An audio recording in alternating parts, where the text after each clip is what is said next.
Irmãos, nós vivemos dias interessantes, complexos, difíceis. Vivemos um tempo de guerras de narrativas, de versões de uma mesma verdade. Nós acabamos nos acostumando com a necessidade de uma certeza ter que ser absoluta para ser considerada verdade. Vivemos dias onde a verdade parece ser, cada dia que passa, algo extremamente difícil de ser alcançado. Afinal de contas, vivemos o tempo das fake news, das notícias falsas. E por essa razão, temos várias incertezas a respeito das informações que nos chegam. Será mesmo que isso é verdade? Será mesmo que tudo isso é verdade? É parte de uma verdade? Ou é tudo mentira? Nós estamos justamente introduzidos, inseridos num contexto onde a verdade parece ser cada dia mais uma dificuldade para nós. A verdade está escassa, aumentam-se as mentiras. E para piorar, irmãos, a ideia que nós temos é que deixamos, enquanto sociedade, a busca pela verdade e nos acostumamos a apresentar versões de uma suposta verdade, como se uma mentira bem contada, em algum momento, pudesse se tornar verdade. Mas isso não é assim. E eu queria muito convidar você, à luz do texto que nós acabamos de ler, considerando o texto que nós lemos na nossa liturgia, quando depois de mentir ao Espírito Santo, Ananias e Safira tiveram como consequência a sua própria morte, chamar a sua atenção para o fato de que, embora a mentira seja algo extremamente comum nos nossos dias, ela não pode ser comum nas nossas vidas. E eu queria chamar a sua atenção, então, para discutirmos algumas verdades sobre a mentira. Isso é tão interessante que certa vez eu ouvi uma história de alguém que queria contrapor uma mentira com uma outra mentira. Cadê o PH? Presbítero PH, história de pescador, PH, segura essa. Conta-se a história que certo homem, então, gostava muito de pescar, vivia numa cidade do interior do sul das Minas Gerais. Ouvi dizer que até tinha um canal do YouTube. Não é o PH. Ô, gente, não é mesmo? Isso eu inventei agora, não está no meu esboço. Posso me complicar. Não é o PH. E esse homem, então, um dia, cansado de pescar sempre no mesmo lugar, resolveu pescar no açude, num lugar afastado. Num lugar onde normalmente as pessoas não iam pescar. Num lugar onde era difícil o acesso. Então ele comunicou aos seus familiares: não se incomodem comigo, porque nesse final de semana eu vou pescar no açude escondido. E então todo mundo ficou curioso para saber qual teria sido o resultado daquela pescaria. E como bom pescador, o seu Zé, que era o nome desse pescador, veio então na sua roda de amigos e disse: a pescaria teve boa. E perguntaram: pescou muito? Na verdade, eu não pesquei muito. A pescaria foi boa porque foi boa em qualidade, não em quantidade. Então, nos conte o que você pegou. Eu não peguei mais do que 3 lambari. Mas isso é muito pequeno. Ele falou assim: não, o menor deles pesava 3 quilos. E todo mundo então olhou para aquilo com mais do que uma suspeita de que aquilo não era verdade. Até que então o seu Antônio disse: e eu também tenho uma boa história para contar. Estive pescando esse último final de semana. A pescaria teve muito boa, peguei muita coisa, mas com certeza eu peguei algo diferente de tudo que vocês estão acostumados. Depois de um dia de pescaria, fisgou o meu anzol e eu puxei. E não é que eu peguei um lampião aceso? Todo mundo olhou para aquela situação.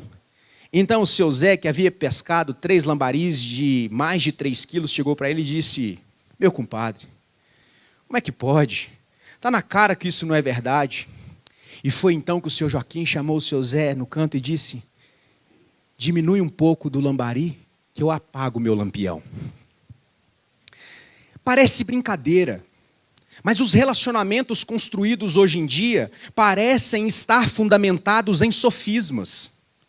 em mentiras travestidas de verdade, e nós precisamos em algum momento parar para pensar que mentira traz consigo consequências duríssimas.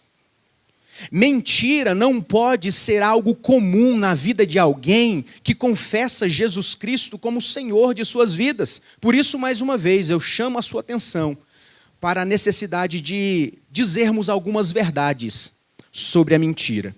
Voltemos ao texto que nós acabamos de ler. O texto começa dizendo que Deus enviou o profeta Natã para ir conversar com Davi. E a ideia aqui é muito interessante, irmãos. Davi estava vivendo uma vida de mentira com Batseba. Ele então armou, arquitetou e executou um plano extremamente meticuloso para dar fim no seu problema. E o seu problema chamava Urias, que era marido de Batseba, que a esta altura já era sua esposa. O texto anterior faz menção de que Urias havia morrido. O texto que lemos nos dá conta de que Urias morreu na frente de batalha, na luta contra os amonitas. E isso aconteceu por ordem de Davi. Depois de tentar várias coisas, Davi mandou que colocassem Urias na frente de batalha e que o abandonassem ali, para que ele pudesse morrer. É muito interessante perceber como ao longo desta história, nós percebemos Davi construindo uma narrativa que parecia ser verdade. É só uma barata. Tinha trejeitos de... só não pode voar aqui, né? Senão vai ficar ruim. Tinha trejeitos de verdade. Tinha tons de verdade. Mas era mentira. Na tentativa de sufocar a verdade de que Davi era um adúltero, um formador de quadrilha, um assassino, ele então casa-se com Batseba. Na sequência, então, Deus envia o seu profeta para confrontar essa vida de mentiras de Davi. O relacionamento de Davi com Batseba era algo reprovado por Deus. Mas é interessante perceber que, embora Davi soubesse disso, ele tentou fazer com que o seu relacionamento, o seu casamento, fosse aprovado, como se fosse algo verdadeiro diante de Deus. O que Davi não contava é que Deus havia de desmascará-lo diante das próprias pessoas do seu reino. A verdade sempre vem à tona. Nada do que é feito no oculto, às escondidas, fica escondido. Existe um ditado popular que diz que mentira tem perna curta. E no caso de Davi, isso é muito verdade. E eu gostaria então de chamar a sua atenção para algumas verdades sobre a mentira. Embora algumas pessoas gostem de contar mentira e acham vantagem nisso, eu me lembro de ter dito que eu tenho um amigo que é mentiroso profissional.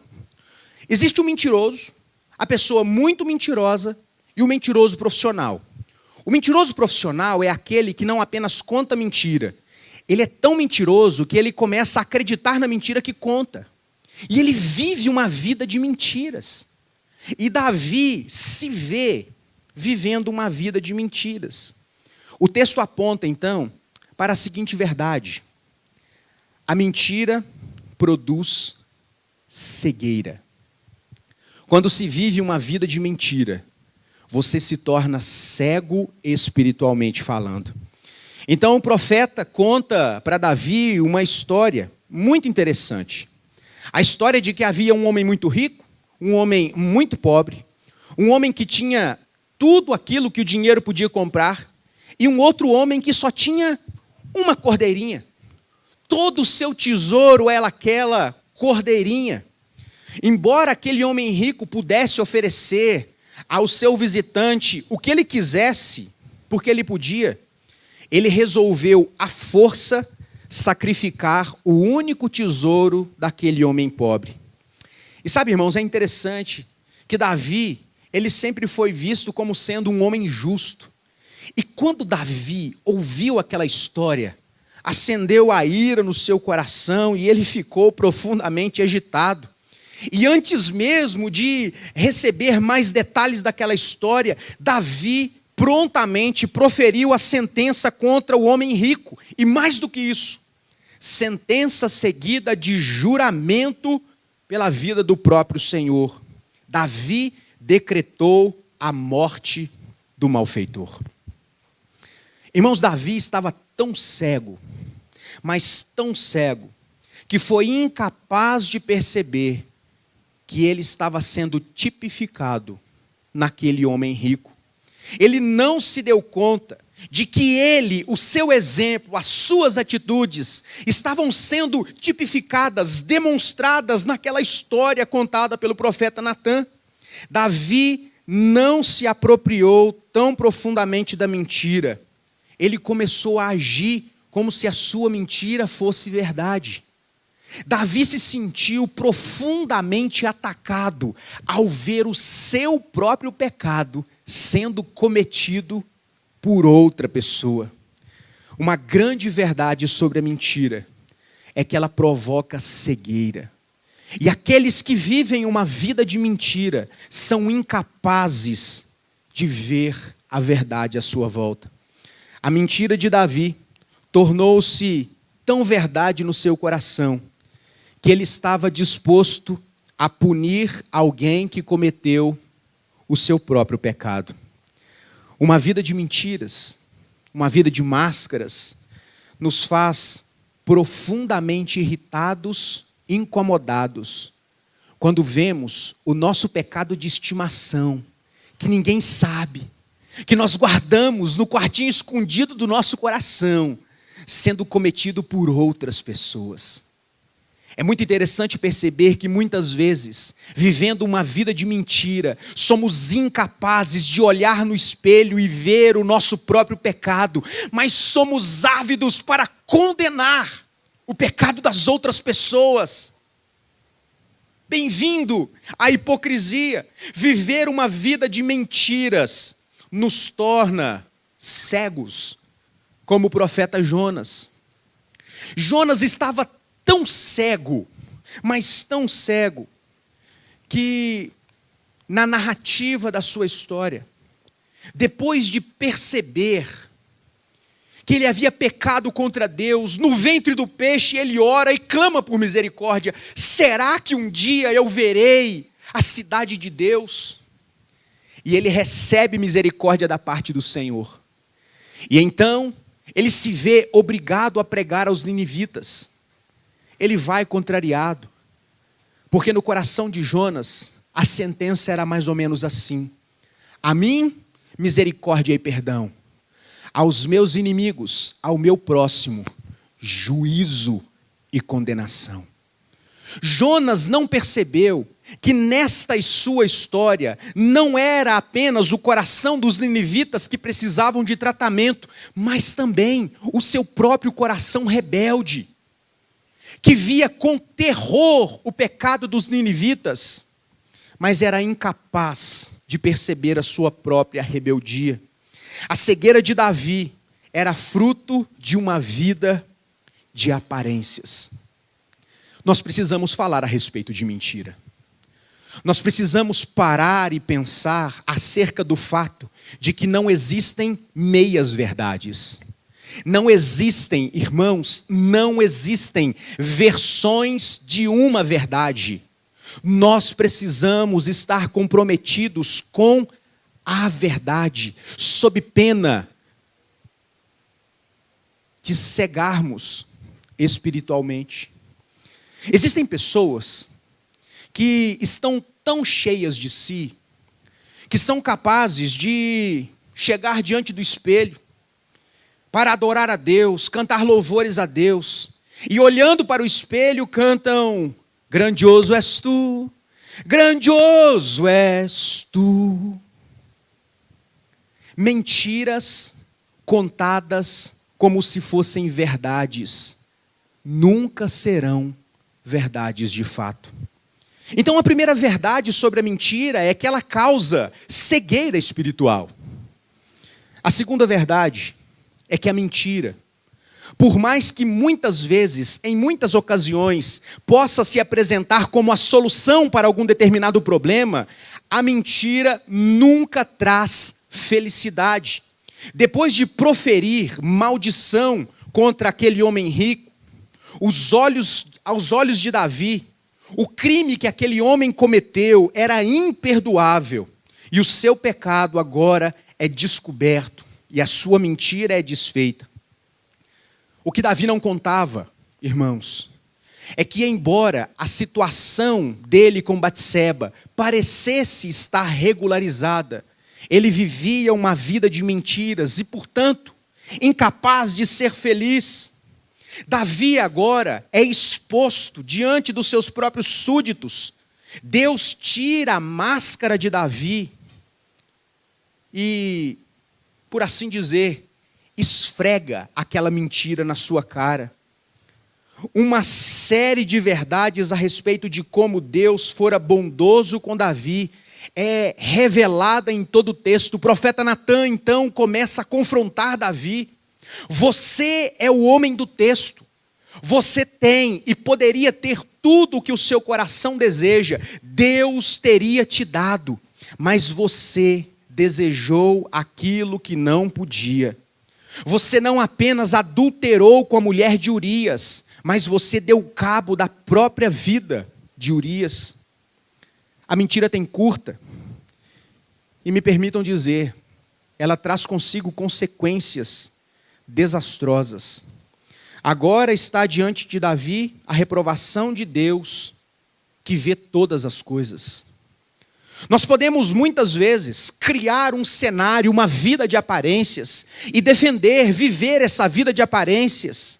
No entanto, meus irmãos, quando fechamos a porta do nosso quarto, em última instância, Deus conhece não apenas as nossas atitudes, mas também os nossos pensamentos.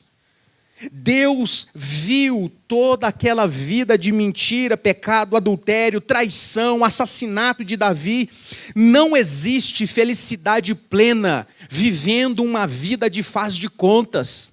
Não existe felicidade plena agindo como Ananias e Safira, mentindo para o Espírito Santo. E isso é tão verdade, irmãos, que depois de ser confrontado pelo profeta Natan, Davi escreve o Salmo 32 em resposta a isso, e ele vai dizer: bem-aventurado é aquele cuja iniquidade é perdoada, cujo pecado é coberto. Bem-aventurado o homem ao qual o Senhor não atribui iniquidade, e cujo espírito não há dolo. Enquanto eu calei os meus pecados, envelheceram os meus ossos pelos meus constantes gemidos todo dia. Porque a sua mão pesava dia e noite sobre mim, e o meu vigor se tornou em sequidão de estio. Agora, o grande rei Davi, vencedor das maiores, mais terríveis e sangrentas batalhas de Israel, se vê como o homem mais infeliz do mundo, porque tentou viver uma vida de aparências. Tentou viver uma narrativa, uma mentira travestida de verdade. E o texto nos chama a atenção para o fato de que quando Davi percebeu, quando a palavra de Deus, por meio do profeta, constrangeu o seu coração, ele foi levado não apenas às lágrimas, mas a se prostrar diante do Senhor, a confessar a Deus o seu pecado. Meu querido irmão, todos nós queremos viver uma vida feliz. Todos nós, invariavelmente, queremos a felicidade. Nós buscamos a felicidade, desejamos a felicidade, mas nós não a encontraremos se vivermos uma vida de aparências, se vivermos mentiras travestidas de verdade. Por quê? Não há alegria, felicidade na mentira. Mesmo que a princípio ela possa parecer ser, de fato, ela nunca será. Por fim, nós aprendemos uma outra verdade sobre a mentira. Por mais que seja bem contada, Por mais que faça sentido, uma mentira nunca será verdade. Como eu disse, existem pessoas que são mentirosas, existem algumas que são muito mentirosas e outras que são mentirosos profissionais.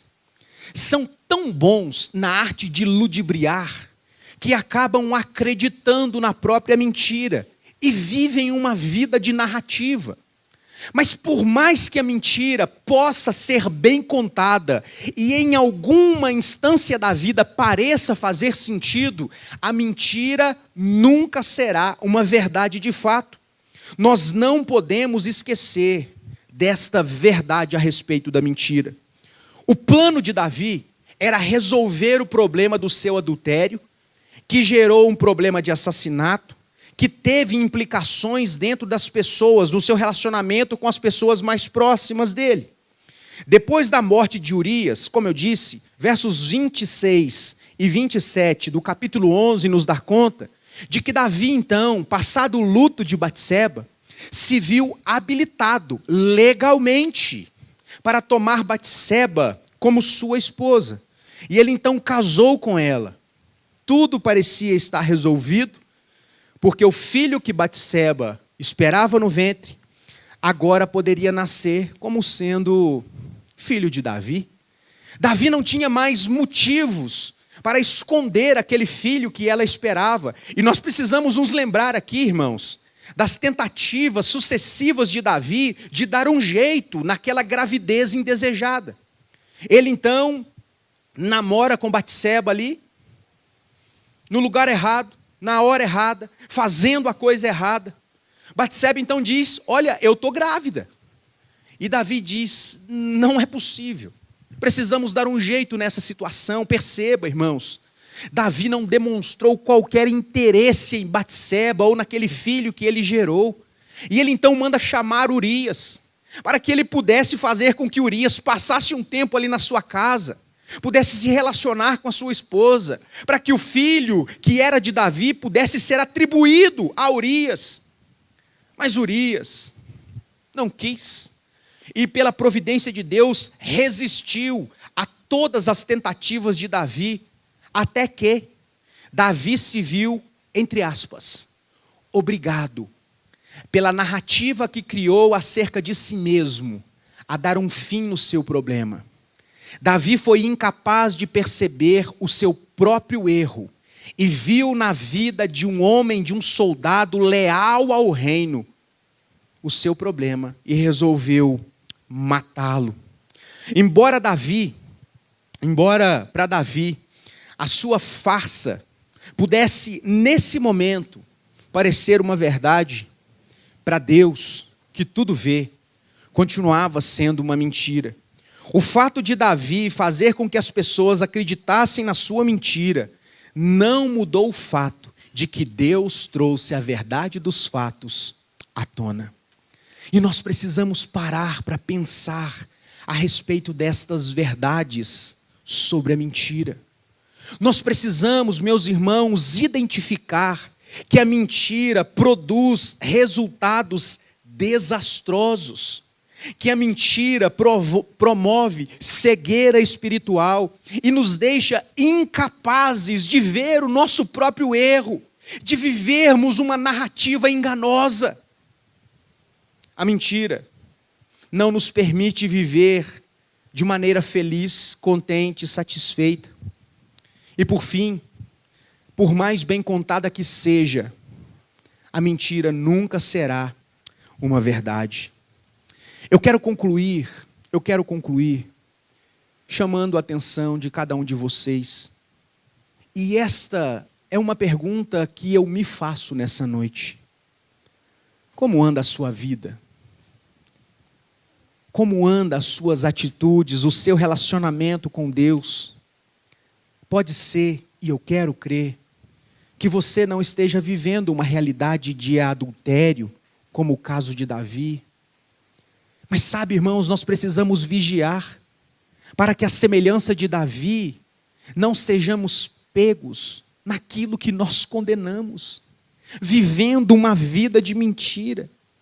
A questão aqui não é necessariamente ou especialmente tão somente o adultério, o assassinato, mas vivermos uma vida de mentira como se fosse uma verdade.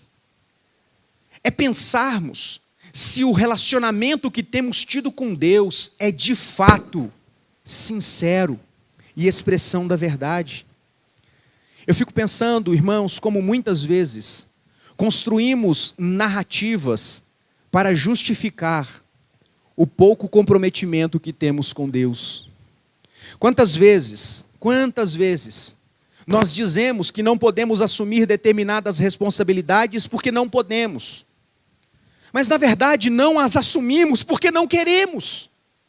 Quantas vezes, meus irmãos, nós somos os primeiros a identificar a falha no caráter das outras pessoas e somos incapazes de olhar no espelho e ver as nossas próprias falhas. Quantas vezes somos como Davi, ágeis para apontar o dedo, para identificar a farsa, mas somos incapazes, letárgicos, para olharmos para o nosso próprio coração e vivemos uma vida de mentira, como se fosse verdade. Quantas vezes, meus irmãos, estamos longe de Deus, já não lemos mais a sua palavra, a Bíblia fica esquecida nos bancos da igreja, e agora se ficar eu ponho na Achados e Perdidos.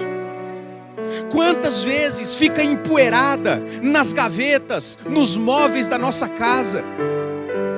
Alegamos que não temos tempo, que a vida está corrida demais, quando na verdade nós estamos omitindo que ouvir a voz de Deus por meio da leitura da sua palavra não tem sido prioridade para nós. E vivemos uma vida de mentiras. Quantas vezes não oramos mais, pelo menos como devíamos, como Davi orou no salmo que nós lemos, abrindo o coração, derramando-se diante do Senhor. Estamos cansados demais, trabalhamos demais, estudamos demais, são tantas atividades, e nós dizemos que não conseguimos, quando na verdade, de fato nós não queremos.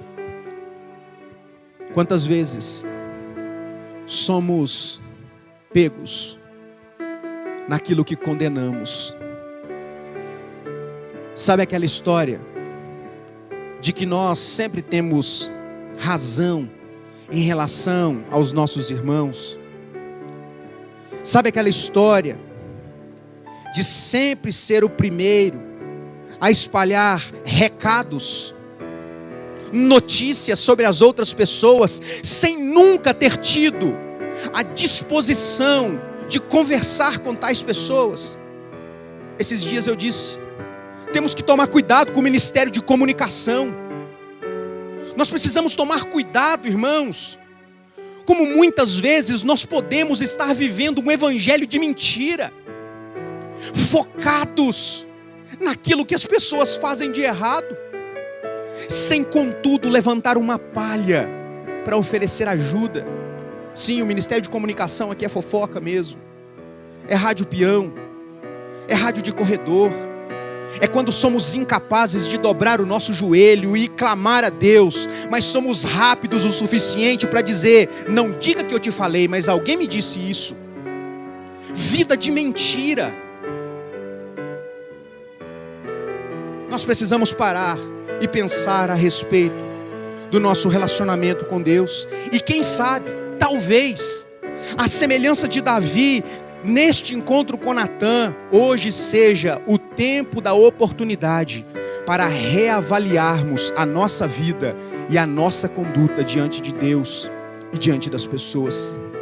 Quem sabe hoje, irmãos, é o dia onde eu e você temos a oportunidade de pedirmos perdão a Deus,